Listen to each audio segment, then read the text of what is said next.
പക്ഷെ സ്പാല ക്യാരക്ടറിനെ പറ്റിയിട്ട് ഞാൻ ആലോചിച്ചിട്ടുണ്ടായിരുന്നു. അത് ഒരു സഡൻ യെസ് ആയിരുന്നില്ല സാറ് പറഞ്ഞപ്പോ. അപ്പൊ ഇത് ഫസ്റ്റ് ഇത് കേട്ടപ്പോഴത്തേക്കും ഞാനിങ്ങനെ സാർ ഞാൻ ഇല്ല ഇത് വേണോ സാർ, അപ്പൊ സാർ നിർബന്ധിച്ചൊന്നുമില്ല. പിന്നെ ഷൂട്ട് തുടങ്ങണതിന്റെ ഒരു 3-4 ദിവസം മുന്നേ അപ്പോഴാ സാർ എന്നെ വിളിച്ചിട്ട് ഒന്നും നോക്കണ്ട വന്നോ, രാധയ്ക്ക് നല്ലോണം പെർഫോം ചെയ്യാണ്ടാവും. സർട്ടിഫിക്കറ്റ് മൂവി ആയിരിക്കും തുടക്കത്തിലെ കോള് വന്നപ്പോ പറഞ്ഞിട്ടുണ്ടായിരുന്നു. ഇല്ല, പക്ഷെ നമുക്ക് അതിന്റെ പ്രോഗ്രസ്സിൽ നമുക്ക് മനസ്സിലായി ഇത് അങ്ങനെ തന്നെ ആവുള്ളൂ എന്നുള്ളത്.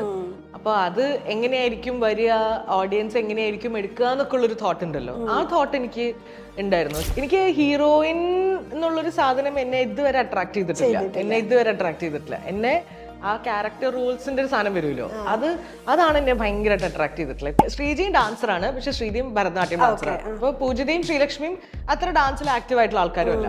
അപ്പൊ ഞാനും ശ്രീജി എന്ത് കാണിച്ചാലും അത് ക്ലാസിക്കൽ പോലെ ആയിപ്പോവും. ആദ്യത്തെ ടേക്ക് കഴിഞ്ഞു, മാസ്റ്റർ ഒന്ന് കുറച്ച് പൊസിഷൻസ് ഒന്ന് റീഅറേഞ്ച് ചെയ്തു. രണ്ടാമത്തെ ടേക്ക് കഴിഞ്ഞപ്പോഴത്തേക്കും ഭയങ്കര കൈയിടി. അപ്പൊ ഞങ്ങൾ എന്താ കൈയിടി? അപ്പൊ സാർ മതി പോരെ ഇനി ചെയ്യണ്ട.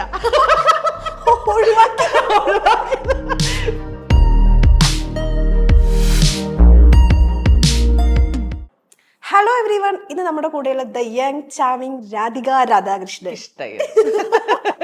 ഓക്കെ, ഭയങ്കര ബ്യൂട്ടിഫുൾ ആയിട്ട് വന്നിട്ടുണ്ട്. Thank you. ഇത് എല്ലാ ആങ്കർമാരും ഗസ്റ്റിനെ മുന്നിൽ കിട്ടുമ്പോൾ തന്ത്രമാണ്. അല്ല അങ്ങനല്ല, അതല്ല, ഈ ഡാൻസേഴ്സ് ഒക്കെ ആവുമ്പോഴത്തേക്കും നിങ്ങളുടെ ഒരു സംഭവം ഉണ്ടല്ലോ, അതായത് ഇങ്ങനെ ഒരുങ്ങി വരുമ്പോ ഞാൻ ആങ്കറിങ് ചെയ്തുകൊണ്ടിരുന്ന സമയത്ത് എന്റെ ഒരു ഷോ പ്രൊഡ്യൂസർ എനിക്ക് തന്നൊരു ടിപ്പായിരുന്നു, നമ്മൾ ഗസ്റ്റിനെ കയ്യിൽ കിട്ടുമ്പോ ആദ്യം അവരെ നന്നായിട്ട് സുഖിപ്പിക്കണം. അത് കഴിഞ്ഞ് നമ്മൾ എന്ത് ചോദിച്ചാലും അവര് നല്ല ഉത്തരം പറയുന്നത്. അതിന് ചോദിച്ചാൽ ആരെന്നെ സുഖിപ്പിച്ചാലും ഞാൻ ഇതാണ് ഓർക്കുക. അങ്ങനെയല്ല, ഞാൻ കാര്യമായിട്ട് ഈ ഡാൻസേഴ്സ് ഒക്കെ ഒരുങ്ങി വരുമ്പോ കണ്ടിട്ടുണ്ടോ, അവർക്കൊരു അതായത് ഈ സാരിയെ കൊടുത്തിരിക്കുന്ന അതായത് എന്തോ ഒരു സംഭവം ഉള്ള പോലെ ഒരു ഓറ. പായാണ് നമ്മുടെ പുതിയ വിശേഷം, റിയക്കുട്ടി. അതെ, റിയക്കുട്ടീനെ കേരളം ഏറ്റെടുത്തോ? ഓൾമോസ്റ്റ് ഈ പേര് റിയക്കുട്ടി എന്നുള്ള സാധനം നിങ്ങൾ തമ്മിലുള്ള വിനീതനായിട്ടുള്ള ആ ഒരു കോംബോ.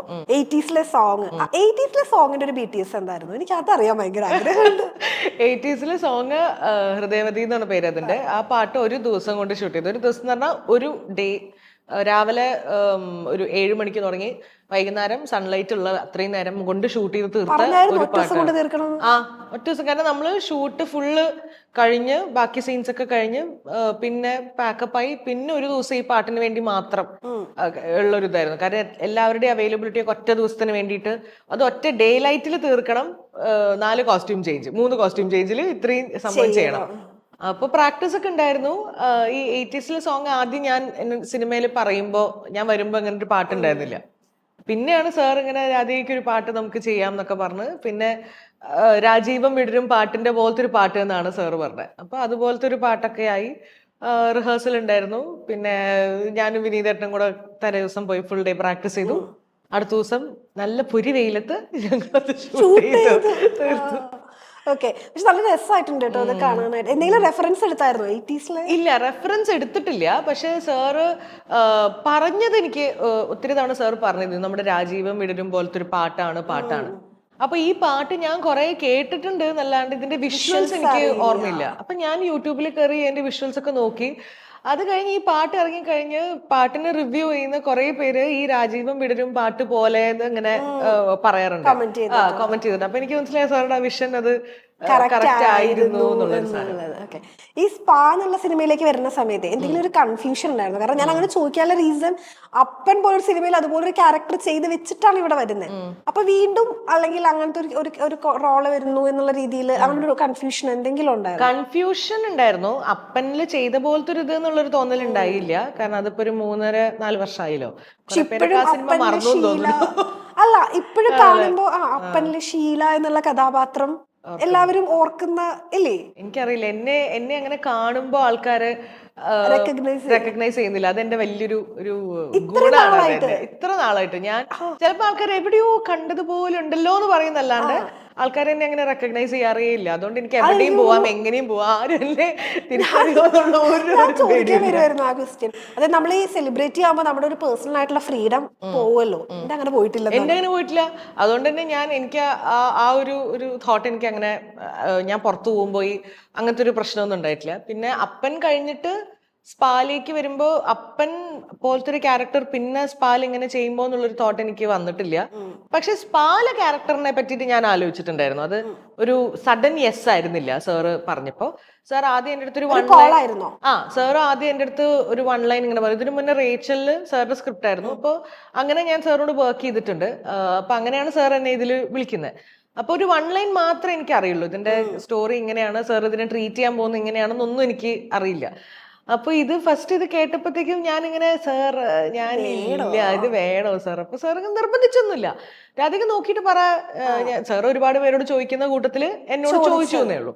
അപ്പൊ ഞാൻ പറഞ്ഞു ഇല്ല സാർ, എനിക്ക് കാരണം ഞാനിപ്പോ വർക്കും ചെയ്യുന്നുണ്ടായിരുന്നു. അപ്പൊ വർക്കിൽ നിന്ന് മാറി വരാനോ അവിടെ പോയി ഇത് ഡിസ്കസ് ചെയ്യാനൊക്കെ ഉള്ളൊരു മൊത്തത്തിൽ അലിച്ച് വേണ്ട വിട്ടേക്കാന്ന് പറഞ്ഞിട്ട് ഞാൻ വിട്ടു. പിന്നെ ഞാൻ അതിനെപ്പറ്റി ആലോചിച്ചിട്ടേ ഇല്ല. പിന്നെ അതിനുശേഷം റേച്ചലിന്റെ പോസ്റ്റ് പ്രൊഡക്ഷൻ ഒക്കെ ആയിട്ട് സാറിനെ കാണുമ്പോഴൊക്കെ സാർ ഇങ്ങനെ പറയും ആ പടത്തിന്റെ സ്പാന്റെ പ്രോജക്റ്റ് ഇങ്ങനെ ആവുന്നുണ്ട്, ആൾക്കാരോടൊക്കെ സംസാരിക്കുകയാണ്.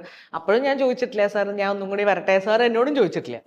പിന്നെ ഷൂട്ട് തുടങ്ങണതിന്റെ ഒരു 3-4 ദിവസം മുന്നേ അപ്പോഴാ സാർ എന്നെ വിളിച്ചിട്ട് ഒന്നും നോക്കണ്ട വന്നോ, രാധയ്ക്ക് നല്ലോണം പെർഫോം ചെയ്യാണ്ടാവും, അത് ഞാൻ ഗ്യാരണ്ടിയാ, ഒന്നും നോക്കണ്ട, എന്നെ വിശ്വസിച്ച് വന്നോ എന്നുള്ളൊരു സാധനം. സോങ് ഒന്നും എനിക്ക് തോന്നുന്നില്ല സോങ് ഒക്കെ ആദ്യം ഉണ്ടായിരുന്നു എന്നുള്ളത്. പിന്നീട് ഇപ്പൊ എങ്ങനെയാണ് ആ ക്യാരക്ടറിലേക്ക് ഇപ്പൊ വിനീതേട്ടൻ ആ ക്യാരക്ടറിലേക്ക് ആയപ്പോഴാണ് വിനീതേട്ടനെ കൊണ്ട് എങ്ങനെയൊക്കെ നമുക്ക് എന്തോരെടുക്കാൻ പറ്റും എന്നുള്ളതിൽ നിന്നായിരിക്കണം സാറിന് ആ പാട്ടിന്റെ ഒക്കെ ഒരു തോട്ട് പോയതെന്ന് തോന്നുന്നു. പിന്നെ സാറ് വിശ്വസിച്ചിട്ട് വന്നു. അപ്പൊ സാറിന്റെ രണ്ടാമത്തെ കോളിലാണ് അധികം ഒന്നും നോക്കണ്ട വന്നോ നല്ലോണം പെർഫോം ചെയ്യാണ്ടാവും എന്ന് പറയുമ്പോ നമുക്ക് സാർ ആ കഥ ഒന്നും കൂടെ പറയുമെന്ന് എനിക്ക് പറയാൻ പറ്റില്ലല്ലോ. അപ്പൊ ഞാനത് സാറ് ഒന്ന് കംപ്ലീറ്റ്ലി എന്താ ശരി സാർ ഞാൻ വരാം എന്ന് പറഞ്ഞാൽ അങ്ങനെ പെട്ടെന്ന് അങ്ങനെ ഒരു 4 ദിവസം മുന്നേ തീരുമാനം അല്ലെങ്കിൽ ഞാൻ പ്രിപ്പയർ ചെയ്യാറില്ല. പ്രിപ്പയർ ചെയ്ത് എന്റെ കയ്യിൽ നിന്ന് പോകും. അതുകൊണ്ട് ഞാൻ അല്ലെങ്കിലും പ്രിപ്പയർ ചെയ്യാറില്ല. നേരത്തെ അങ്ങനെ ചെയ്ത് നോക്കിയിട്ടുണ്ടോ? അത് കൊളായിട്ടുണ്ട്. അപ്പൊ വേറെ അതെ കറക്റ്റ്. ഞാനിങ്ങനെ തലേദിവസം ചില പടത്തിൽ തലേദിവസം സ്ക്രിപ്റ്റ് വരും. രാത്രി നമുക്ക് നാളത്തെ സീൻ ഇതാണ് എന്ന് പറഞ്ഞിട്ട് സ്ക്രിപ്റ്റ് അയച്ചാലും ഡയലോഗ്സ് ഒക്കെ പഠിക്കാൻ. അപ്പോ ഞാൻ എന്ത് ചെയ്യുന്ന പറഞ്ഞു കഴിഞ്ഞാൽ ഡയലോഗ് മാത്രമല്ല ഞാനത് ഫുൾ അഭിനയിച്ച് പഠിക്കും.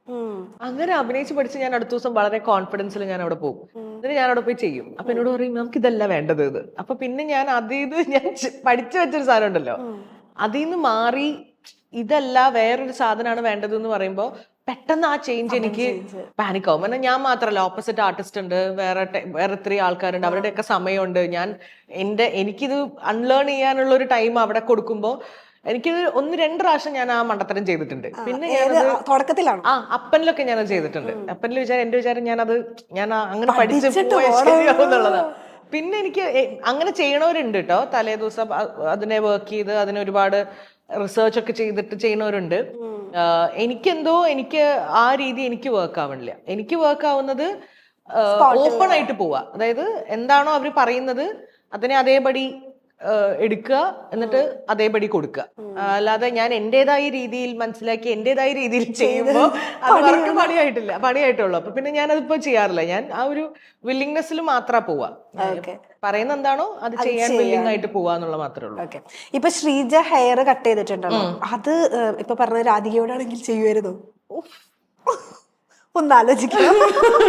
ഇല്ലായിരിക്കും എന്ന് ഇല്ല. പക്ഷെ സാറ് മുടി വെട്ടാൻ പറഞ്ഞിട്ടുണ്ടെങ്കിൽ അതില് വെറുതെ സാറ് പറയില്ല. പക്ഷെ എന്നാലും ഞാൻ സാർ ഒന്ന് കൺവിൻസ് ചെയ്യാൻ നോക്കും. സാർ വെട്ടാതിരിക്കാൻ പറ്റുമോ സാർ എന്നൊക്കെ. ഇല്ല എന്തായാലും വെട്ടിയേ പറ്റുള്ളൂ എന്ന് പറഞ്ഞു കഴിഞ്ഞാല് വെട്ടും. പിന്നെ മുടിയല്ലേ വളരുമല്ലോ. പക്ഷെ സങ്കടത്തോടെ ആണെങ്കിലും ഒരു പോയിന്റ് ആലോചിക്കുന്നത്, കാരണം കൂടെ ഡാൻസ് കൂടെ ഉള്ളത് കൊണ്ട് കുറെ നാളായിട്ട് ഇങ്ങനെ ഈ ഒരു ഹെയർ സ്റ്റൈൽ തന്നെ ആയിരുന്നു. ഇപ്പോഴാണ് ഞാൻ വെട്ടിയത്. ഇപ്പൊ ഒരു 1.5 ആഴ്ച മുന്നേ ഞാൻ വെട്ടിയേ. അപ്പോഴാണ് ഇതാണ് ആക്ച്വലി കുറെ കാലത്തിന് ശേഷം ഒന്നും മാറിയിട്ടില്ല. അതിനു മുന്നേ ഒരു 4-5 വർഷം ഒരേപോലെ പോയതായിരുന്നു. ഈ നമുക്ക് സിനിമ എന്നുള്ളൊരു സംഭവം ഒരു സ്വപ്നമായിരുന്നില്ലല്ലോ, നമുക്ക് ഡാൻസ് ആയിരുന്നു. അപ്പൊ നമ്മുടെ ലൈഫിൽ ഉണ്ടാവുന്ന ചില ഒരു അൺഎക്സ്പെക്ടഡ് ആയിട്ടുള്ള കാര്യങ്ങൾ നമ്മുടെ ലൈഫിന്റെ കളർ തന്നെ മാറ്റുമല്ലോ. അങ്ങനെ ആലോചിച്ച് നോക്കുമ്പോ ലൈഫിന് ഇപ്പൊ എന്താ ഒരു തോട്ട് വരുന്നത്? ഇപ്പൊ ഞാന് എന്താ ഒരു തോട്ട് എന്ന് വെച്ച് കഴിഞ്ഞാല് അൺഎക്സ്പെക്ടഡ് ആയിട്ട് വന്നൊരു സാധനമാണ്. അതുകൊണ്ട് എന്ത് കിട്ടിയാലും എനിക്ക് ലോട്ടറി ആയിപ്പോ. അപ്പൊ നമ്മളിപ്പോ ഒരു സാധനം എനിക്ക് എന്റെ ഇത്രാം വയസ്സിൽ ഞാൻ ഇന്ന കാര്യത്തിൽ ഇന്ന ലെവലിൽ എത്തണം എന്നൊക്കെ വിചാരിച്ചിട്ട് നമ്മള് ചിലപ്പോൾ എത്താതിരിക്കാം. അപ്പൊ നമുക്ക് അതിന്റെ സന്തോഷം ഡിഫറെന്റ് ആയിരിക്കും. പക്ഷെ എനിക്ക് ഒരു എക്സ്പെക്ടേഷനും ഇല്ലാത്തതുകൊണ്ട് എന്ത് കിട്ടിയാലും ഇപ്പൊ എനിക്ക് ലോട്ടറിയാ. ഞാനിപ്പോ എന്ത് വന്നാലും എന്തൊരു മൈന്യൂട്ട് സിനിമ റിലേറ്റഡ് കാര്യമാണെങ്കിൽ എനിക്കിതൊരു സന്തോഷമാണ്. ആര് കോംപ്ലിമെന്റ് ചെയ്താലും സിനിമയെ പറ്റിയിട്ട് പറഞ്ഞാലും എനിക്കത് ഭയങ്കര സന്തോഷമാണ്. അത് അതിന്റെ ഒരു സന്തോഷം വേറെ തന്നെയാണ്. ആൾക്കാരിലേക്ക് പോകാനുള്ളൊരു ചാൻസ് ആണല്ലോ. പിന്നെ നമ്മളെ ഞാൻ ആസ് എ പേഴ്സണിനെ എല്ലാവരും ഇഷ്ടപ്പെടുന്നതോ വെറുക്കുന്നതോ, അവരിഷ്ടപ്പെടുന്നതോ വെറുക്കുന്നതോ ആ ക്യാരക്ടറിനെയാണ്. ഇപ്പൊ ഇന്നലെ എൻ്റെ കൂടെ പടം ഞങ്ങള് ഷെയർനോയ്സിലല്ല ഫോറത്തിൽ കണ്ടു കഴിഞ്ഞപ്പോഴത്തേക്കും എൻ്റെ അടുത്ത് ഒരാൾ വന്നിട്ട് ഇങ്ങനെ കയ്യിലിങ്ങനെ പിടിച്ചിട്ട് റിയമോളോട് എനിക്ക് ദേഷ്യം വന്ന അവസാനമായപ്പോ അപ്പൊ ഇങ്ങനെ എന്നെ അല്ലല്ലോ അവര് വെറുക്കുന്നതോ ഇഷ്ടപ്പെടുന്നതോ, വർക്കായി എന്നുള്ളതാണല്ലോ. അപ്പൊ അതൊരു കിക്കാണ്. അപ്പൊ ആ ഒരു കിക്കിലാണ് അടുത്ത പ്രോജക്റ്റും കൂടി വേഗം വരട്ടെ എന്നുള്ളൊരു തോന്നല് നമുക്ക് വരണേ. അപ്പൊ അതൊരു കോൾസ് വന്നോ? ഇല്ലില്ല, എനിക്ക് അങ്ങനെ കോൾസ് ഒന്നും അധികം വന്നിട്ടില്ല. ഐ മീൻ സാധാരണക്കാർ കുറെ പേര് മെസ്സേജ് അയച്ചിരുന്നു. ഇൻസ്റ്റഗ്രാമിലൊക്കെ ഒരുപാട് പേര് പടം കണ്ടിട്ട് ടാഗ് ഒക്കെ ചെയ്ത് അതിന്റെ പറഞ്ഞു. അതല്ലാതെ വേറെ ആരും അങ്ങനെ, എനിക്ക് തോന്നുന്നു അത് OTT-ലൊക്കെ ആവുമ്പോഴാണ് കുറച്ചും കൂടി വരികയെന്ന് എനിക്ക് തോന്നുന്നു. കുറച്ചുകൂടി ആളുകൾ റെക്കഗ്നൈസ് ചെയ്യുന്നു തോന്നുന്നുണ്ടോ? കാരണം റിയക്കുട്ടി കുറച്ചുകൂടി തോന്നുന്നു കുറച്ചും പിന്നെ എനിക്ക് തോന്നുന്നു ഈ സിനിമയിലുള്ള ലുക്കും ഇങ്ങനെ നേരിട്ട് കാണുമ്പോൾ രണ്ടും നല്ല വ്യത്യാസമാണ്. അതെന്നോട് കൊറേ അത് പക്ഷെ എനിക്ക് നല്ലതായിട്ടാ തോന്നിയിട്ടില്ല. അതെനിക്ക് ഇപ്പൊ എനിക്ക് തോന്നുന്നു ഓൾമോസ്റ്റ് ഒരു 90% ആൾക്കാർക്കും അവരെ എങ്ങനെയാ കാണുന്നത് എന്നുള്ളതിന് വലിയ ഇമ്പോർട്ടൻസ് കൊടുക്കുന്ന ആൾക്കാരാണ്. അവരെങ്ങനെയാ അവരെ പ്രസന്റ് ചെയ്യണത് എന്നുള്ളതിന് ഞാൻ അതിന് ഒരുപാട് ഇമ്പോർട്ടൻസ് കൊടുക്കുന്ന ആളാണ്. പക്ഷെ ഇപ്പൊ ഒരു സിനിമയ്ക്ക് വേണ്ടിയിട്ട് പോകുന്ന സമയത്ത് അത് ഞാൻ കൊണ്ടുപോകാറില്ല. അങ്ങനത്തെ അത് മേ ബി ഞാൻ ആ ഫസ്റ്റ് ഫിലിമിലെ തന്നെ ഫുള്ളും അങ്ങനെ ഒരു ലുക്ക് കോൺഷ്യസ് ആയിട്ടുള്ള ഒരു ക്യാരക്ടർ ആയിരുന്നില്ല അപ്പനിലെ ഷീല. അപ്പൊ ആദ്യത്തെ സിനിമ തന്നെ അങ്ങനെ ആയപ്പോ മേക്കപ്പ് ഒന്നും ഇല്ലാതെ അഭിനയിച്ചപ്പോ ഇനിയിപ്പോ എന്ത് വന്നാലും ഒന്നും ഇല്ലല്ലോ ഇല്ലില്ല. കാരണം ആ ക്യാരക്ടർ ആ സിനിമയിലെ എല്ലാ ആൾക്കാരും ട്രസ്റ്റ് ചെയ്യുന്നൊരു ക്യാരക്ടറാ. അപ്പൊ എനിക്ക് ടെൻഷൻ അടിക്കാൻ ആകെ ഉണ്ടായിരുന്നു അത് മാത്രമാണ്. അപ്പൊ എനിക്ക് അത് അങ്ങനെ നമുക്ക് തോന്നുന്നേ ഇല്ല എന്നുള്ളതാണ്. ഞാനത് അപ്പഴാണോ ഫസ്റ്റ് മൂവി 2 വട്ടം നോക്കിയത്. അപ്പൊ അതില് ആ ഒരു ടെൻഷൻ, കാരണം ആ പടത്തില് എന്നെ കൊണ്ട് ചെയ്യാൻ പറ്റുമെന്ന് ആകെ വിശ്വസിച്ചാലും മജിച്ചേട്ടൻ മാത്രം. എനിക്ക് പോലും അറിയില്ലായിരുന്നു എനിക്ക് ചെയ്യാൻ പറ്റുമെന്ന്. അപ്പൊ മജിച്ചേട്ടന് നല്ല പ്രഷറുണ്ട്, ഡയറക്ടർ. അപ്പൊ മജിച്ചേട്ടന് നല്ല പ്രഷറുണ്ട് എന്നെ കൊണ്ട് പറ്റുമോ, കാരണം ആ ക്യാരക്ടർ കുറച്ച് ഇമ്പോർട്ടന്റ് ക്യാരക്ടറാണ്. അപ്പൊ അത് എന്റെ കയ്യിൽ നിന്ന് ശരിയായില്ലെങ്കിൽ ക്രിറ്റിസിസം ഒരുപാട് നേരിടേണ്ടി വരും. അപ്പോ വേണോ, വർക്ക് ആവോ, നമുക്ക് ആളെ മാറ്റണോ, കറക്റ്റ് ഒരു ബൗണ്ടറി ഉണ്ട്. അതിലെ കറക്റ്റ് പോയില്ലെങ്കിൽ പക്ഷെ ആ ബൗണ്ടറി ഒന്നും എനിക്കൊന്നും അറിയില്ലായിരുന്നു കേട്ടോ. എനിക്ക് ഇപ്പൊ ഞാൻ ഇപ്പോഴൊക്കെ പടം കാണുമ്പോഴൊക്കെയാണ് ഇതൊക്കെയായിരുന്നു ഉദ്ദേശിച്ചത്. കാരണം അതിന്റെ അടുത്ത ദിവസം പടത്തിന്റെ റിവ്യൂ ഒക്കെ കുറെ പേര് എഴുതുമ്പോ ഷീലയുടെ ലെയറുകൾ, ഒരു ആ കഥാപാത്രത്തിന്റെ ലെയർ എന്നൊക്കെ പറയുമ്പോ ഞാൻ മജിച്ചേട്ടനെ വിളിച്ച് ചോദിക്കും, മജിച്ചേട്ടൻ ലെയർ എന്നൊക്കെ പറയണല്ലോ. മജിച്ചേട്ടൻ പറഞ്ഞു നിനക്ക് അറിയാത്തത് നന്നായി, അല്ലെങ്കിൽ നീ ഓവറാക്കി ചളവാക്കി.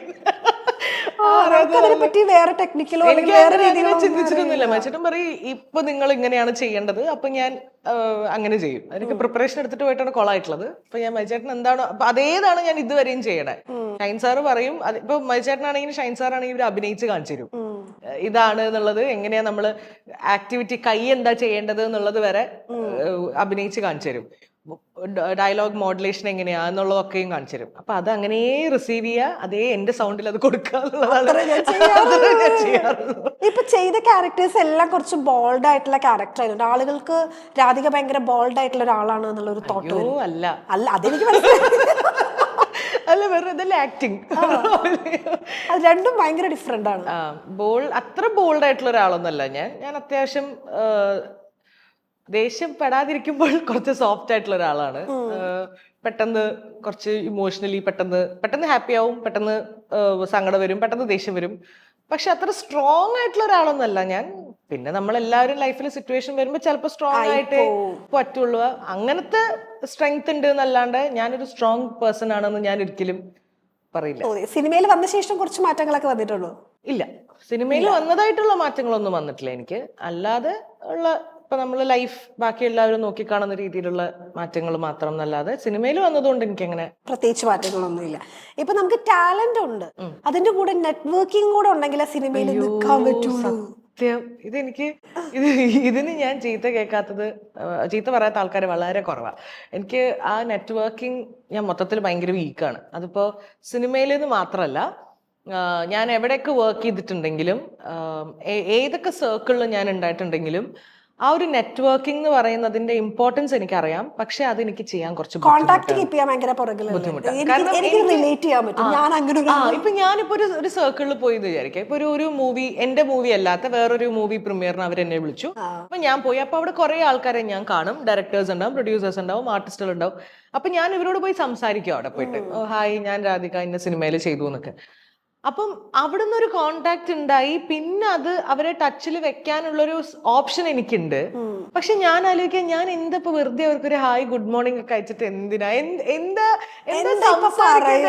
അവരോട് സംസാരിക്കേണ്ടതെന്ന് എനിക്കറിയില്ല. അപ്പൊ ഞാൻ ഞാൻ ഡെസ്പെറേറ്റ് ആണെന്ന് അവർക്ക് തോന്നുവോ, എനിക്കൊരു ചാൻസ് കിട്ടാൻ വേണ്ടി ഞാൻ ഡെസ്പെറേറ്റ് ആണെന്ന് ഒരു കാര്യത്തിന് വേണ്ടി അവരെ അതെ, അങ്ങനെ ഒരു തോന്നൽ അവർക്ക് വരുമോ? അപ്പൊ ഞാൻ അതുകൊണ്ട് വേണ്ട, വെറുതെ മറ്റേ പറഞ്ഞു കൊളാക്കണ്ടെന്നുള്ളതുകൊണ്ട് എനിക്ക് ആ നെറ്റ്വർക്കിംഗ് എന്റെ ഭയങ്കര മോശമാണ്. അതിപ്പോ സിനിമയിൽ നിന്നല്ല, വേറെ ഞാൻ വർക്ക് ചെയ്യുമ്പോഴും ഒക്കെ ആണെങ്കിലും ആ ഒരു നെറ്റ്വർക്ക്, അതായത് നമുക്ക് നാളെ അവരെ കൊണ്ട് ആവശ്യം വന്നേക്കാം. അതുകൊണ്ട് നമ്മൾ അവരെ ഒരു കോൺടാക്ട് ആക്കണം എന്നുള്ളൊരു തോട്ട് എനിക്കുണ്ട്. പക്ഷെ അത് ചെയ്യാൻ എനിക്ക് കുറച്ച് ഭയങ്കരമാണ്. ഞാൻ ചില ആൾക്കാരൊക്കെ അത് ചെയ്യുന്നത് കണ്ടിട്ട് ഞാൻ അത്ഭുതപ്പെട്ടിട്ടുണ്ട്. ബിക്കോസ് അത് ഭയങ്കര വലിയൊരു സ്കില്ലാ. അത് ഈസി അല്ല. ഇപ്പൊ നമുക്ക് ആർക്കും ഒരു കാര്യമില്ലാതെ വെറുതെ ഒരാളോട് സംസാരിക്കാൻ വലിയ താല്പര്യമൊന്നും ഉണ്ടാവില്ല. പക്ഷെ ചില ആളുകൾ അത് ഹാൻഡിൽ ചെയ്യുന്ന രീതികള്, അത് അങ്ങനെ തോന്നാതെ, ഓപ്പോസിറ്റ് ഉള്ള ആളെയും വെറുപ്പിക്കാതെ കംഫർട്ട് ആക്കി അത് ഭയങ്കര വലിയ സ്കില്ലാ. അല്ല, പിന്നെ വേറൊരു കാര്യം, നമ്മൾ എഫേർട്ട് എടുക്കാറില്ല എന്നുള്ളതുകൊണ്ട്. ഇപ്പൊ സിനിമ കഴിഞ്ഞ വീട്ടിൽ ചെന്നിട്ട് ഒരു സ്പേസിൽ ഇങ്ങനെ ചുമ്മാ ഇരിക്കാൻ അങ്ങനെ ഇഷ്ടമുള്ള ഒരാളാണ്. വളരെ ഇഷ്ടമാണ്. അത് തന്നെയാണ്. ഞാൻ എന്റെ ഫ്രണ്ട്സ് ഒക്കെ ഇങ്ങനെ എപ്പോഴെങ്കിലും വരുമ്പോ പുറത്തു പോവാന്ന് പറഞ്ഞു കഴിഞ്ഞാലോ, അല്ലെങ്കിൽ ഇപ്പൊ നാട്ടിൽ നിന്ന് വേറെ ഫ്രണ്ട്സ് കൊച്ചിയിലേക്ക് വരുമ്പോഴോ ഒക്കെ, ഇവര് കൊച്ചിയിൽ വന്നിട്ട് എവിടെയെങ്കിലും പോവാന്നൊക്കെ ആയിരിക്കും പ്ലാൻ ചെയ്യുക. ഞാൻ എല്ലാത്തിനും പിടിച്ച് ഞാൻ ഇവര് ഏതെങ്കിലും ഒരു സ്ഥലത്ത് പോവാന്നൊക്കെ പറയുമ്പോൾ അവിടെ ഒന്നുമില്ല, അവിടെയൊക്കെ പൊട്ട സ്ഥലമാണ്, ഞാൻ കുറെ പ്രാവശ്യം പോയിട്ടുണ്ട്, അവിടെ ഒന്നുമില്ല എന്ന് പറഞ്ഞിട്ട് ഞാൻ പോയിട്ടേ ഉണ്ടാവില്ല അവിടെ. ഞാൻ വീട്ടിൽ തന്നെ, നമുക്ക് വീട്ടിലിരിക്കാം. അത് തന്നെയാണ്. ഇപ്പൊ എന്റെ ഫ്രണ്ട്സ് എന്നിട്ട് എനിക്ക് പറയും, കൊച്ചിയിൽ ഇത്രയും സ്ഥലങ്ങളുണ്ട്, നീ എവിടെയെങ്കിലും ഞാൻ കുറച്ച് പോയിട്ടുണ്ട്. പക്ഷെ എന്റെ ഫ്രണ്ട്സ് വരുമ്പോ അവരെ കൊണ്ടുപോകാൻ ആ സ്ഥലത്ത് ഞാൻ പോയിട്ടുണ്ട്, അത് പൊട്ട സ്ഥലമാണ്, അവിടെ ഒന്നും കാണാനില്ല എന്ന് പറഞ്ഞിട്ട് ഞാൻ അവരെ പിടിച്ച് വീട്ടിലെത്തും. അങ്ങനെ എല്ലാ ഫ്രണ്ട്സിനും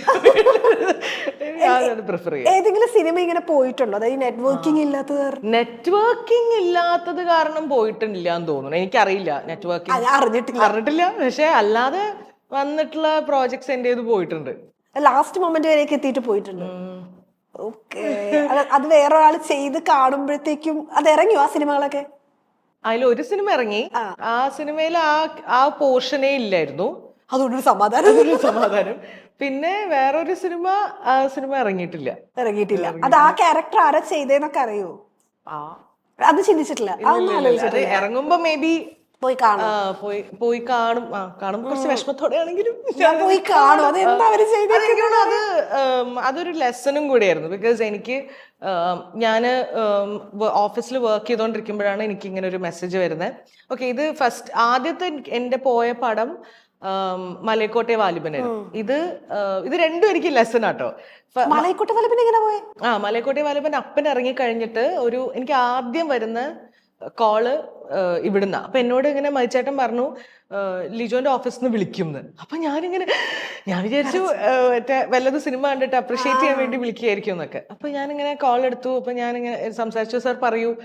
അപ്പൊ പറഞ്ഞു, ഇങ്ങനെ നമ്മളൊരു പടം ചെയ്യുന്നുണ്ട്, അപ്പൊ ആ പടത്തിലൊരു ക്യാരക്ടറിന് വേണ്ടിയിട്ട്. അപ്പൊ ഞാൻ ക്യാരക്ടറിനെ എന്നെ വിളിക്കണേന്നേ വിചാരിച്ചിട്ടില്ല. ഞാൻ വിചാരിച്ചു അദ്ദേഹം പടം കണ്ടിട്ട് നല്ലത് പറയാൻ വേണ്ടിയിട്ടോ മറ്റോ വിളിക്കുമായിരിക്കും. പക്ഷെ വിളിച്ചത് ഓഫീസിൽ നിന്ന് വേറൊരു ആളായിരുന്നു. അപ്പൊ ഞാനിങ്ങനെ ചെയ്യാം, എല്ലാം ഓക്കെ. അപ്പൊ സ്ക്രിപ്റ്റ് അയച്ചു തന്നു, അടിപൊളി ക്യാരക്ടർ, എല്ലാം അടിപൊളി. അപ്പൊ പിന്നെ ഡേറ്റ് ഒക്കെ വന്നതാണ്. പിന്നെ അവര് പറഞ്ഞു കുറച്ച് ഡ്യൂറേഷൻ സിനിമയുടെ കുറച്ച് കൂടുതലായതുകൊണ്ടായിരിക്കാം ആ പോർഷനേ ഇല്ല. വാലിബൻ ഒരു നാട്ടിലേക്ക് പോവാണ്. അപ്പൊ എന്റെ ഈ പറഞ്ഞ നാട്ടിലേക്ക് വരുന്നില്ല, വേറെ വഴി പോയി. അപ്പൊ അതുകൊണ്ട് ആ പോർഷനേ ഇല്ല. അപ്പൊ വഴി മാറിപ്പോയി. അപ്പൊ ഞാൻ ആദ്യം ഫസ്റ്റ് കിട്ടുന്ന കോളാണല്ലോ നമുക്ക്. നമ്മൾ അപ്പൻ ചെയ്ത് കഴിഞ്ഞിട്ട് നമുക്ക് ഫസ്റ്റ് വരുന്ന ഒരു ഓപ്പർച്യൂണിറ്റി ലിജോ ജോസ് പെല്ലിശ്ശേരിയുടെ ഒരു പടത്തിൽ എന്ന് പറയുമ്പോൾ നമ്മളിങ്ങനെ ഇനി ഞാൻ എന്നെ പിടിച്ചാക്കിട്ടില്ല, ഞാൻ വേറെ ലെവലിലുള്ള സാധനം. പിന്നെ അത് പോയി എന്ന് പറഞ്ഞപ്പോ എനിക്കിങ്ങനെ, അപ്പൊ ഞാൻ മരിച്ചേട്ടനോട് പറയുമ്പോ മരിച്ചേട്ടൻ പറയും ഇതിങ്ങനെയാണ്, ഇത് എനിക്ക് ഇനിയും ഇതേപോലെ കാര്യമാണ്, ഇനിയും ഇതേപോലത്തെ അവസരങ്ങൾ വരും, അല്ല ഇതേപോലെ നഷ്ടപ്പെടും ക്യാരക്ടേഴ്സ് എന്ന് പറഞ്ഞു. അതേപോലെ വീണ്ടും എനിക്ക് ലാസ്റ്റ് ഇയറിനും എനിക്ക് ഇതേപോലെ ഒരു ദിവസം വൈകുന്നേരം ഞാൻ ഓഫീസിൽ ഇങ്ങനെ ജോലി ചെയ്തോണ്ടിരിക്കുക. അപ്പൊ എന്നെ ഒരാൾ വിളിച്ചിട്ട് പറഞ്ഞു, സൺ നെറ്റ്വർക്കിൽ നിന്നാണ് നിങ്ങളെ ഇപ്പൊ ഒരാൾ കോണ്ടാക്ട് ചെയ്യുന്നു പറഞ്ഞു. ഞാൻ വിചാരിച്ചു തമിഴിൽ ഏതെങ്കിലും സീരിയലിന് വിളിക്കായിരിക്കുന്നു. അപ്പൊ ഞാൻ എന്നിട്ട് ഒരാൾക്ക് മെസ്സേജ് അയച്ചു, ഹായ്, അയാളുടെ പേര് പറഞ്ഞിട്ട് ഞാൻ ജയിലർ 2ന്റെ അസോസിയേറ്റ് ആണെന്ന് പറഞ്ഞു. അപ്പൊ ഞാനിങ്ങനെ എന്റെ ഹാർട്ട് വന്നിട്ട് നിന്നുപോയി.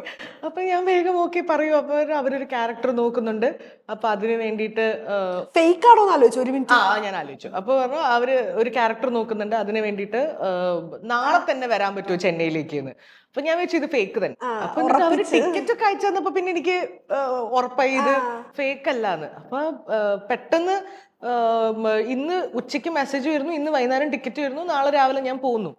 പോയി അവിടെ ഞാൻ ഡയറക്ടർ നെൽസനെ കണ്ടു, സംസാരിച്ചു. പിന്നെ അന്ന് വൈകുന്നേരം തന്നെ ഞാൻ തിരിച്ചു വന്നു. കുറച്ച് ദിവസം കഴിഞ്ഞിട്ട് ഇവർ അറിയിക്കാന്ന് പറഞ്ഞു. ഇവരുടെ അറിയിപ്പൊന്നും കാണില്ല. അപ്പൊ ഞാൻ വിചാരിച്ചു പോയി, അതും പോയി. പിന്നെ കുറച്ച് ദിവസം കഴിഞ്ഞിട്ട് ഇവര്, എനിക്ക് തോന്നുന്നു ഇവര് കുറെ സ്ഥലത്ത് ഷെഡ്യൂൾ ഉണ്ട്. കേരളത്തിലേക്ക് ഉള്ള ഷെഡ്യൂളിന്റെ ടൈം ആയപ്പോഴാണ് എനിക്ക് കോൾ വന്നത്, കൺഫേം ആയി, ഇന്ന ഡേറ്റ്സ് ആണ്, ഇന്ന ഡേറ്റ്സിന് ചെയ്യാം എന്നൊക്കെ. അപ്പൊ ഞാനിങ്ങനെ ഓക്കെ. അപ്പോ എക്സൈറ്റഡ് ആണെങ്കിൽ എന്റെ മനസ്സിൽ ഇങ്ങനെ പറയണ്ടത് വല്ലാണ്ട് എക്സൈറ്റഡ് ആവണ്ട, അന്ന് പോയത് ഓർമ്മയുണ്ടല്ലോ എന്നുള്ളൊരു സാധനം, ഒരു പാഠം പഠിച്ചല്ലോ. പക്ഷെ എന്നാലും എന്റെ മനസ്സ് എക്സൈറ്റഡ് ആയി. പിന്നെ അത് കഴിഞ്ഞിട്ട് അവര് കുറച്ച് ദിവസം കഴിഞ്ഞിട്ട് എന്നെ വിളിച്ചു പറഞ്ഞു, അല്ല അവരൊരു ചേഞ്ച് സംഭവിച്ചു, അവര് ആരുടെ കൂടെയാണോ എന്നെ കാസ്റ്റ് ചെയ്യാൻ വിചാരിച്ചിരുന്നത് ആ ക്യാരക്ടർ മാറി, അതിപ്പോ വേറൊരാളാ ചെയ്യണേ. അപ്പൊ അതുകൊണ്ട് ആ ആൾക്ക് പറ്റുന്ന ഒരു ക്യാരക്ടറിനെയാണ് അവര് നോക്കുന്നതെന്ന്. അപ്പൊ ഞാൻ വീണ്ടും തകർന്നു. അപ്പൊ എഗൈൻ വീണ്ടും നമുക്കൊരു പണി കിട്ടിയിരിക്കുന്നു. അങ്ങനെ രണ്ടെണ്ണം. പിന്നെ ഇനിയും ഇതുപോലെ ഓഫേഴ്സ് നോർമലൈസ് ആയി. എനിക്ക് തോന്നുന്നു അതെ, അത് നമുക്ക് ആദ്യത്തെ അടി കിട്ടുമ്പോഴാണല്ലോ നമുക്ക് ഒരു അയ്യോ എന്നുള്ളൊരു ഇമ്പാക്ട് കൂടുതലാണ്. പിന്നെ നമുക്ക് ഇപ്പൊ പ്രോജക്ട്സ് വന്നാലും അത് നമ്മൾ അവിടെ പോയി നമ്മൾ അഭിനയിച്ച് തുടങ്ങിയാലേ നമ്മൾ അതിലുണ്ട് എന്ന് നമുക്ക് തിയേറ്ററിൽ വന്നാലേ, അതെ അത് ശരിയാ, തിയേറ്ററിൽ വന്നാലേ നമ്മൾ അതിലുണ്ട് എന്ന് പറയാൻ പറ്റുള്ളൂ. പിന്നെയും കുറച്ചൊക്കെ ഡ്യൂറേഷൻ ഉള്ള ഒരു ക്യാരക്ടർ ആണ് എന്നൊക്കെ ആണെങ്കിൽ നമ്മൾ ആ പടത്തില് ഇപ്പൊ നമ്മുടെ സീൻ അതിലുണ്ട്, നമ്മൾ അഭിനയിച്ചു, നമ്മുടെ കൂടെ ഉള്ള ആൾക്കാരുടെ കൂടെ അഭിനയിച്ചു എന്നാണെങ്കിൽ ചിലപ്പോ തിയേറ്ററിൽ ഞാൻ ഉണ്ടാവും കേട്ടോ എന്ന് പറയുന്ന ഒരു പോയിന്റിലേക്ക് നമുക്ക് വരാൻ പറ്റില്ല. കാരണം ഇപ്പൊ ഡ്യൂറേഷൻ, എഡിറ്റ് അല്ലെങ്കിൽ വേറെ എന്തെങ്കിലും കറക്ഷൻസിലൊക്കെയും ചിലപ്പോ പല സാധനങ്ങളും മാറിപ്പോവാം. അതുകൊണ്ട് ഇപ്പോഴും ഞാനിപ്പോ എന്തെങ്കിലുമൊക്കെ ഓഫേഴ്സ് വരുമ്പോഴും ഞാനിങ്ങനെ ലാസ്റ്റ് വരെ ഏറ്റവും കൂടുതൽ സാക്രിഫൈസ് ചെയ്യുന്നത് ഏത് ക്യാരക്ടർ ചെയ്യുമ്പോഴാണ്? സാക്രിഫൈസ് ഒന്നിനും ചെയ്യേണ്ടി വന്നിട്ടില്ല. ഇല്ല, എനിക്ക് ഞാൻ ഭയങ്കര ടച്ച് വുഡ്, ഞാൻ ഭയങ്കര ലക്കി ആണ് ഈ കാര്യത്തിൽ എനിക്ക് തോന്നി. ഞാൻ അങ്ങനെ സിനിമയ്ക്ക് വേണ്ടിയിട്ട് ഞാൻ അങ്ങനെ കഷ്ടപ്പെട്ടിട്ടില്ല അധികം. ഒരുപാട് സിനിമയ്ക്ക് വേണ്ടിയിട്ട് കഷ്ടപ്പെട്ട് അതിനു വേണ്ടി മാത്രം കൊച്ചിയിൽ വന്ന് നിൽക്കുന്ന കുറെ ഫ്രണ്ട്സ് ഒക്കെ എനിക്കുണ്ട്. പക്ഷെ അവരെ വെച്ച് നോക്കുമ്പോൾ അവരെത്രയോ ഇയേഴ്സ് ആയിട്ട് ഡയറക്ടേഴ്സിനെ മീറ്റ് ചെയ്യുന്നു, പുറകെ നടക്കുന്നു. അപ്പൊ അവരുടെ ഒരു എഫേർട്ടും ഒക്കെ നോക്കുമ്പോൾ ഞാനൊന്നും ചെയ്തിട്ടില്ല. അല്ല, എൻ്റെ ഒരു ഫ്രണ്ട് ഉണ്ട്, അവന് സിനിമയിൽ എന്തെങ്കിലും ഒന്ന് ആവാൻ വേണ്ടിയിട്ട് അവൻ കുറെ വർഷമായിട്ട് ഒരു പെൺകുട്ടിയെ പ്രേമിക്കുന്നുണ്ട്, അവള് തിരിച്ചു. പക്ഷെ അവര് കല്യാണം കഴിക്കാതെ വെയിറ്റ് ചെയ്യാണ്, ബിക്കോസ് ഈ എന്തെങ്കിലും ഒന്ന് ആവട്ടെ എന്ന്. അപ്പൊ രണ്ടുപേരും അത്രയും കാലമായിട്ട് അതിനു വേണ്ടി വെയിറ്റ് ചെയ്യാം. അപ്പോ എന്റെ ഒരു സൈഡിൽ നിന്ന് ഞാൻ അത്ര ഒന്നും ചെയ്തിട്ടില്ല, അത്രയൊന്നും എഫേർട്ട് എന്റെ ഭാഗത്തുനിന്ന് ഉണ്ടായിട്ടില്ല. അപ്പൊ അത് ക്യാരക്ടേഴ്സിന് വേണ്ടിയിട്ടാണെങ്കിലും അങ്ങനെ. പക്ഷെ ക്യാരക്ടേഴ്സിന് വേണ്ടി ചെയ്യാൻ എനിക്ക് ഇഷ്ടമാണ്. പക്ഷെ അങ്ങനത്തെ ഒരു സാക്രിഫൈസ് എന്ന് പറയുന്ന ഒരു ടേം എന്റെ ഈ ജേർണിയിൽ കൊണ്ടുവരാൻ പറ്റില്ല. ഞാൻ അങ്ങനെ ഒന്നും സാക്രിഫൈസ് ചെയ്തിട്ട്, ചലഞ്ചിങ് ആയിട്ടുള്ള സാധനങ്ങൾ ഉണ്ടാവുമായിരിക്കാം, പക്ഷെ സാക്രിഫൈസ് എന്നുള്ളൊരു സാധനം എനിക്ക് വന്നിട്ടില്ല. ഏറ്റവും റിസ്കി സ്ക്രിപ്റ്റ് എന്ന് പറയുന്നത് അപ്പൻ തന്നെയായിരുന്നു, അങ്ങനെ പറയാൻ പറ്റില്ല. ഇല്ല, എനിക്ക് തോന്നുന്നു ചെയ്തതില് റിസ്കി എന്നല്ല, കുറച്ച് ഞാൻ എനിക്ക് തന്നെ മെന്റലി പ്രിപ്പയർ ചെയ്തത് സ്പാന് വേണ്ടിട്ടായിരുന്നു. ആ സ്പാന് വേണ്ടിട്ടായിരുന്നു. എനിക്ക് തോന്നുന്നു ഇപ്പൊ ചെയ്ത ക്യാരക്ടേഴ്സിനകത്ത് സ്പായിലെ ക്യാരക്ടർ കുറച്ചുകൂടി അതെ ബാക്കിയുള്ള കുറച്ചുകൂടി ഡെപ്ത് ഉള്ള അങ്ങനത്തെ ക്യാരക്ടേഴ്സ് അല്ലായിരുന്നു. പക്ഷെ ഈ ഒരു സിനിമയുടെ സബ്ജക്ട് ഇങ്ങനെ ആയതുകൊണ്ട് ഞാൻ എന്റെ സേഫ് സോണിലായിരുന്നല്ലോ ഇത്രയും കാലം. അപ്പൊ അതിൽ നിന്നൊന്ന് പുറത്തേക്ക് വരണം എന്നുള്ളൊരു തോന്നല്. പിന്നെ ഇത് സ്ക്രീനിൽ ഇപ്പൊ കാണുമ്പോഴാണ്, ഈവൻ ഇതൊരു എ സർട്ടിഫിക്കറ്റ് മൂവി ആണെങ്കിലും സ്ക്രീനിൽ കാണുമ്പോഴാണ് എത്ര വൃത്തിയായിട്ടാണ് എടുത്തിരിക്കണെന്നുള്ളത് നമ്മൾ അറിയണേ. അപ്പൊ നമുക്കൊരു ഐഡിയ ഇല്ല. അല്ലെങ്കിൽ എ സർട്ടിഫിക്കറ്റ് മൂവി ആയിരിക്കും തുടക്കത്തിലെ കോൾ വന്നപ്പോ പറഞ്ഞിട്ടുണ്ടായിരുന്നു. ഇല്ല പക്ഷെ നമുക്ക് അതിന്റെ പ്രോഗ്രസ്സിൽ നമുക്ക് മനസ്സിലായി ഇത് അങ്ങനെ തന്നെ ആവുള്ളൂ എന്നുള്ളത്. അപ്പൊ അത് എങ്ങനെയായിരിക്കും വരിക, ഓഡിയൻസ് എങ്ങനെയായിരിക്കും എടുക്കുക എന്നൊക്കെ ഉള്ളൊരു തോട്ട് ഉണ്ടല്ലോ, ആ തോട്ട് എനിക്ക് ഉണ്ടായിരുന്നു. പക്ഷെ അത് സിനിമ കണ്ടപ്പോ എനിക്കത് മാറി. അതൊരു ടെൻഷൻ ഉണ്ടായിരുന്നു. ഞാൻ എന്നെ പ്രിവ്യൂനൊക്കെ വിളിക്കുമ്പോ ഞാൻ ഇങ്ങനെ മുങ്ങും, കാരണം എനിക്ക് കാണാൻ ഒരു ധൈര്യമില്ല. അപ്പൊ എന്നോടൊപ്പം ഞാൻ എന്റെ കൂടെ കണ്ട പൂജിത ശ്രീലക്ഷ്മി ഒക്കെ ചോദിക്കുമ്പോ ഒരു എടാ ഫുൾ ചിരിയാ നീ വിചാരിക്കുന്ന പോലെയല്ല, ഫുൾ ചിരിയാണ്, പേടിക്കാനൊന്നുമില്ല. അപ്പോഴും ഞാനിങ്ങനെ ഞാൻ റിലീസിന്റെ ദിവസം കണ്ടോളാം. ഞാൻ എന്റെ ഡബിന്റെ പോർഷൻസ് മാത്രമേ കണ്ടിട്ടില്ല. പക്ഷെ റിലീസിന്റെ ദിവസം ഞാൻ കണ്ടപ്പോ എനിക്ക് മനസ്സിലായി, ഓക്കെ എന്താണ് ഇവര് പറഞ്ഞെന്നുള്ളതിന്റെ അർത്ഥം എനിക്ക് മനസ്സിലായി. അത്രയും വൃത്തിയായിട്ടാണ് എടുത്തിട്ടുള്ളത്. അപ്പൊ അത് എനിക്ക് ആ ഒരു ചാലഞ്ചിങ് എന്നല്ല, കുറച്ച് മെന്റലി ഞാൻ എന്നെ തന്നെ പ്രിപ്പയർ ചെയ്തത് ഈ സ്പാക്ക് വേണ്ടിയിട്ടായിരുന്നു എന്ന് പറയാൻ പറ്റും. ഇതിൽ ഹീറോയിൻസ് ആവുമ്പോഴേ നമ്മൾ പെട്ടെന്ന് റീപ്ലേസ് ചെയ്യപ്പെടും എന്നുള്ളൊരു തോട്ട് വരും. അതുകൊണ്ടാണല്ലോ ഞാൻ ഹീറോയിനായിട്ട് ആവണം എന്ന് ഞാൻ ആഗ്രഹിച്ചിട്ടേ ഇല്ല. അതെ എനിക്ക് പറഞ്ഞ പോലെ ആഗ്രഹങ്ങൾ ഉണ്ടായിരുന്നില്ലല്ലോ. ഇപ്പൊ പണ്ട് മുതലേ ഹീറോയിൻ ആവണം എന്നൊക്കെ ആഗ്രഹിച്ചിട്ടുള്ള ആൾക്കാരായിരുന്നെങ്കിൽ അവര് അതിന്റെ എനിക്ക് മതി. എനിക്ക് ഹീറോയിൻ എന്നുള്ളൊരു സാധനം എന്നെ ഇതുവരെ അട്രാക്ട് ചെയ്തിട്ടില്ല. എന്നെ ആ ക്യാരക്ടർ റോൾസിന്റെ ഒരു സാധനം വരുമല്ലോ, അതാണ് എന്നെ ഭയങ്കരമായിട്ട് അട്രാക്ട് ചെയ്തിട്ടുള്ളത്. ഇപ്പൊ കുറെ സിനിമകളില് എനിക്കിഷ്ടപ്പെട്ട ഒരുപാട് സിനിമകളില് ഞാൻ ആ സിനിമയിൽ ഓർത്ത് വെക്കുന്നത് ആ ക്യാരക്ടർ റോൾസിനായിരിക്കും, ചിലപ്പോൾ ഹീറോയിനെക്കാളും. അപ്പൊ എനിക്ക് ക്യാരക്ടർ റോൾസ് ആണ് എപ്പോഴും എന്നെ അട്രാക്ട് ചെയ്തിട്ടുള്ളത്, എന്നെ കരയിപ്പിച്ചിട്ടുള്ളത്, എന്നെ ചിരിപ്പിച്ചിട്ടുള്ളത്. സിനിമകൾ കാണുമ്പോൾ അതൊക്കെ കൂടുതൽ ക്യാരക്ടർ റോൾസ് തന്നെയാണ്. ഹീറോയിനെക്കാളോ അല്ലെങ്കിൽ ഹീറോയിനെക്കാളോ പലപ്പോഴും ഞാൻ ഒരു ആസ്വാദക എന്നുള്ള നിലയിലാണ് പറയണേ. ഞാൻ കാണുന്ന സിനിമകള് ഹീറോനെയും ഹീറോയിനെയും ഞാൻ കൂടുതൽ ഒബ്സർവ് ചെയ്യുന്നത് അവരുടെ ഭംഗിയെ ആയിരിക്കാം. ഒരു പക്ഷെ അത് കാണാനോ അവരുടെ ആ മാസ് കാണാനോ അല്ലെങ്കിൽ ആ സ്ലോ മോഷൻ കാണാനോ ഒക്കെ ആയിരിക്കാം ഒരുപാട് സിനിമകൾ, ഇപ്പോഴത്തെ സിനിമകളല്ല ഞാൻ പറയണേ, നമ്മൾ കണ്ട് വളർന്ന സിനിമകളൊക്കെ അട്രാക്ട് ചെയ്തിട്ടുള്ളത് അങ്ങനത്തെ കുറച്ച് എലമെന്റ്സ് ആയിരിക്കും. അവരിടുന്ന ഡ്രസ്സ്, അവരുടെ മേക്കപ്പ്, അങ്ങനത്തെ കാര്യങ്ങളൊക്കെ ഉണ്ടല്ലോ. പക്ഷെ ക്യാരക്ടർ റോൾസ് എന്ന് അന്ന് വരുമ്പോൾ അവരുടെ ആ റോളാണ് അവരെ അട്രാക്ട് ചെയ്യണത്. അവരുടെ ലുക്കോ അല്ലെങ്കിൽ അവർക്ക് സ്ലോ മോഷൻ ഉണ്ടാവില്ല, അവർക്ക് മാസ് ഡയലോഗ്സ് അധികം ഉണ്ടാവില്ല. പക്ഷെ അവരെ ആ ക്യാരക്ടർ, ഇപ്പൊ KPC ലളിത ചേച്ചി ആ ക്യാരക്ടർ, അങ്ങനത്തെ ഇപ്പൊ ലെന ചേച്ചി, ഇവര് ചെയ്യുന്ന ക്യാരക്ടേഴ്സ് ഒക്കെ നമ്മൾ അവർ കാണാൻ എങ്ങനെയാണെന്നുള്ളതല്ല നമ്മൾ ഫസ്റ്റ് നോക്കുന്നത്. ആ സിനിമയിലേക്ക് അവർ വരുമ്പോ അവര് ചെയ്യുന്ന ആ ക്യാരക്ടറിനെയാണ് നമ്മൾ മനസ്സിലാക്കുന്നത്. അതുകൊണ്ട് എനിക്ക് പണ്ട് മുതലേ എനിക്ക് ആ ഒരു ക്യാരക്ടർ റൂൾസ് ആണ് അട്രാക്ഷൻ ആയിട്ട്. മൂഡ് സ്വിങ്സ് ഒക്കെ ഉള്ള ഒരാളാണോ? ചോദിക്കരുത് ചോദിക്കുന്നു.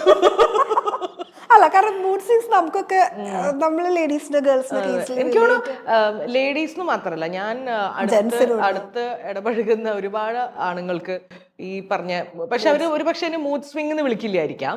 അവര് മൂഡ് സ്വിങ്സ് നമുക്ക് വേണ്ടി മാത്രമുള്ളതാണെന്നായിരിക്കും. പക്ഷെ അവർക്കും ഉണ്ട് മൂഡ് സ്വിങ്സ്. ഇപ്പൊ ഞാൻ അവരെ എന്റെ അടുത്ത് കാണുന്ന സുഹൃത്തുക്കളാണെങ്കിലോ അല്ലെങ്കിൽ എന്റെ ഫാമിലിയിലെ ആൾക്കാരാണെങ്കിലോ അവർക്കും ഉണ്ട് മൂഡ് സ്വിങ്സ് ഒക്കെ. പക്ഷെ നമ്മൾ അതെന്തോ ശീലിച്ചു, നമുക്ക് പീരിയഡ്സിന്റെ ടൈമിൽ വരുന്ന മൂഡ് സ്വിങ്സ് ആണിത് എന്ന്. പക്ഷെ അതുണ്ടാവും ഓഫ് കോഴ്സ്. അതിന്റെ കൂടെ തന്നെ ബാക്കി വർക്ക് സ്ട്രെസ്, ഫിനാൻഷ്യൽ സ്ട്രെസ്, ബാക്കി സോഷ്യൽ ആങ്സൈറ്റി, ആൾക്കാരെ മീറ്റ് ചെയ്യണം, ആൾക്കാരോട് വർത്താനം പറയണം. ഏറ്റവും കൂടുതൽ വലിയ സ്ട്രെസ് വരുന്ന സാധനം മൊബൈൽ ഫോൺ റിംഗ് ചെയ്യുമ്പോൾ ആൻസർ ചെയ്യുക എന്നുള്ളതാണ്. എനിക്കിപ്പോ അത് ഭയങ്കര ബുദ്ധിമുട്ടാണ്. ഇപ്പൊ ഞാൻ പ്രിഫർ ചെയ്യുന്ന ടെക്സ്റ്റ് ആണ്. എനിക്കിപ്പോ സത്യം പറയും, ഇന്നലെ ഇന്റർവ്യൂവിന് വരാതിരുന്നത് അല്ല, ഇന്നലെ എനിക്ക് പല്ലുവേദന. അങ്ങനെയാണെന്ന് പറഞ്ഞാൽ എനിക്കത്, കാരണം എനിക്ക് ചിലപ്പോൾ തോന്നാറുണ്ട് ചില കാര്യങ്ങൾ നമുക്ക് നമ്മളത് കമ്മിറ്റ് ചെയ്യും. അതെന്തുകൊണ്ടാന്ന് അറിയോ? നമുക്ക് ഫോൺ എടുക്കുന്നത് ബുദ്ധിമുട്ടായിട്ട് തോന്നണേ. ഫോൺ എടുത്തിട്ട് നമ്മളോട് ഒരാൾ ചോദിച്ചു, അപ്പൊ നമ്മൾ പെട്ടെന്ന് നമ്മളോട് ഒരാൾ ചോദിക്കുക വീട്ടിലുണ്ടോ, അപ്പൊ നമ്മള് പറയും ആ വീട്ടിലുണ്ട്, എന്നാ ഞാനിപ്പോ അങ്ങോട്ട് വരിക. അപ്പൊ നമ്മള് വീട്ടിലുണ്ടാവണം. ആ സമയത്ത് ഒരാൾ വരുന്നത് ചിലപ്പോ പറ്റില്ലായിരിക്കും. അല്ലെങ്കിൽ നമ്മള് കൊച്ചിയിലുണ്ടോ എന്ന് ചോദിക്കുമ്പോ നമ്മൾ പറയും ആ കൊച്ചിയിലുണ്ട്, എന്നാ നമുക്ക് ഇന്ന് വൈകുന്നേരം കൂടാം. അപ്പൊ ഞാനിങ്ങനെ ഇന്ന് വൈകുന്നേരം ചിലപ്പോ എനിക്ക് അതിന് പറ്റുന്ന ഒരു അവസ്ഥ എനിക്കില്ല. അപ്പൊ ഇത് ഫോണിൽ പറയുമ്പോൾ നമുക്ക് ആലോചിക്കാനുള്ള ഒരു ടൈമില്ല. ചോദിക്കുന്നു, നമ്മൾ അപ്പൊ തന്നെ ഒരു ഉത്തരം പറയണം. ടെക്സ്റ്റ് ആണെങ്കിൽ സേഫാ, ആലോചിച്ച് പറയാ. ടൈപ്പ് ചെയ്ത് പറയല്ലോ. അപ്പൊ അതുകൊണ്ട് എനിക്ക് ഞാൻ പ്രിഫർ ചെയ്യാ ടെക്സ്റ്റ് ആ കൂടുതലും. പെട്ടെന്ന് ഫോൺ എടുത്ത് ഉത്തരം പറയുമ്പോ എനിക്ക് പിന്നെ ഭയങ്കര കംഫർട്ടബിൾ ആയിട്ടുള്ള ആൾക്കാരൊക്കെ ആണെങ്കിൽ ഓക്കെ, പ്രശ്നമില്ല. അല്ലാത്ത ആൾക്കാരോട് ഞാൻ കൂടുതലും, അതുകൊണ്ട് എന്നെ ആരെങ്കിലും വിളിച്ചിട്ട് കിട്ടിയില്ലെങ്കിൽ മെസ്സേജ് അയച്ചാൽ മതി, ഞാൻ റിപ്ലൈ തരും. കോള് ചിലപ്പോ ഞാൻ കാണും, പക്ഷെ ഞാൻ എടുക്കൂല. എനിക്ക് ഇങ്ങനെയുള്ള ആളുകളുടെ എണ്ണം കൂടിക്കൂടി വരാൻ തോന്നുന്നു. എനിക്ക് തോന്നുന്നു. കാരണം ആ ഒരു നമ്മൾ ആ ഒരു പെട്ടെന്ന് തിങ്ക് ചെയ്യണമല്ലോ, അത് നമ്മുടെ ബ്രെയിനിന് പെട്ടെന്നൊരു പണി കൊടുക്കല്ലേ. ഇപ്പൊ എനിക്ക് പെട്ടെന്നൊരു കോൾ വന്നു, അപ്പൊ എൻ്റെ അടുത്ത് ഒരാൾ ചോദിക്കുകയാണ് നാളെ എന്താ പരിപാടിയും ചോദിക്കുമ്പോൾ ഞാൻ എൻ്റെ നാളത്തെ പരിപാടിയുടെ കുറേ കാര്യങ്ങൾ ഞാൻ ആലോചിക്കണം.